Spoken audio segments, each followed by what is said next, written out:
In our last video, we dove into data types, how programming languages handle different kinds of data.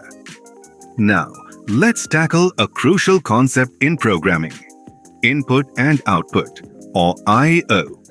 Every programming language interacts with two main devices: the keyboard for input and the monitor for output. Why do we need these? The keyboard lets users send data to the program, while the monitor displays results for understanding. In programming, we give instructions that users can see and respond to, all through output commands. Let's look at how I/O works in various languages.